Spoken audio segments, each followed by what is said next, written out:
ನಮಸ್ತೆ. Welcome to Manju's kitchen. ಹೇಗಿದ್ದೀರಾ ಎಲ್ರು? ನಾನು ಚೆನ್ನಾಗಿದ್ದೀನಿ. ನೀವು ಚೆನ್ನಾಗಿದ್ದೀರಾ ಅಂತ ಭಾವಿಸಿರ್ತೀನಿ. ಪೂಜೆ ಎಲ್ಲ ಮುಗಿದಿದೆ ನಮ್ಮ ಮನೆಯಲ್ಲಿ. ಇವತ್ತು ಶುಕ್ರವಾರ ಆಗಿತ್ತು. ಇಲ್ಲಿ ನಾನು ಟೊಮೊಟೊ, ಬೆಳ್ಳುಳ್ಳಿ, ಶುಂಠಿ, ಚಕ್ಕೆ, ಲವಂಗ, ಅನಾನಸು, ಮರಾಠಿ ಮೊಗ್ಗು, ಈರುಳ್ಳಿ ಎಲ್ಲ ಕಟ್ ಮಾಡಿ ಇಟ್ಕೊಂಡಿದ್ದೀನಿ. ಪನ್ನೀರು ಕೂಡ ಸಣ್ಣದಾಗಿ ಕಟ್ ಮಾಡಿ ಇಟ್ಕೊಂಡಿದ್ದೀನಿ. ಇವಾಗ ನಾನಿಲ್ಲಿ ಸ್ಟವ್ ಮೇಲೆ ಒಂದು ಬಾಣಲೆ ಇಟ್ಕೊಂಡು 3 ಟೇಬಲ್ ಸ್ಪೂನಷ್ಟು ಎಣ್ಣೆ ಹಾಕ್ಕೊಂಡಿದ್ದೀನಿ. ನಾನು ಚಕ್ಕೆ, ಲವಂಗ, ಅನಾನಸು ಎಲ್ಲ ಸೇರಿಸ್ಕೊಂಡು, ಮರಾಠಿ ಮೊಗ್ಗು,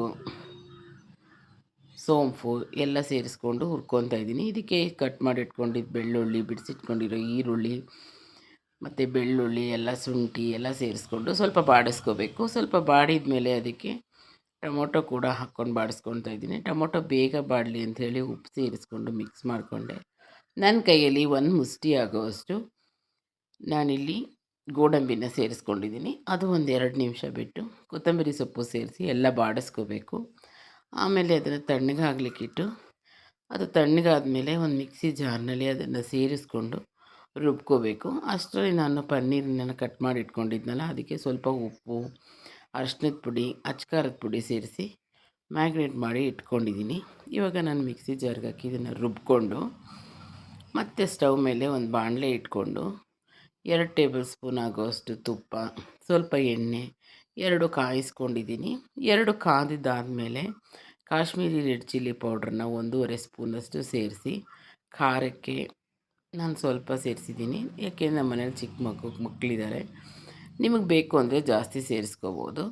ಅದು ಸ್ವಲ್ಪ ಕುದಿ ಬಂದಮೇಲೆ ನಾನು ಇದನ್ನು ಹಾಕ್ಕೊಂಡು ಮಿಕ್ಸ್ ಮಾಡ್ಕೊತಾ ಇದ್ದೀನಿ. ಇದನ್ನು ಚೆನ್ನಾಗಿ ಮಿಕ್ಸ್ ಮಾಡ್ಕೋಬೇಕು.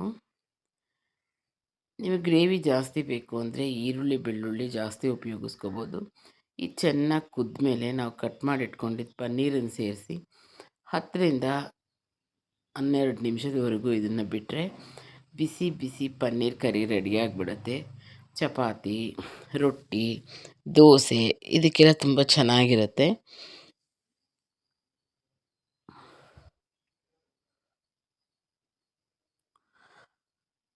ನನ್ನ ಚಾನಲ್ನ ಸಬ್ಸ್ಕ್ರೈಬ್ ಮಾಡ್ಕೊಳ್ಳಿ, ಲೈಕ್ ಮಾಡಿ, ಶೇರ್ ಮಾಡಿ. Thank you.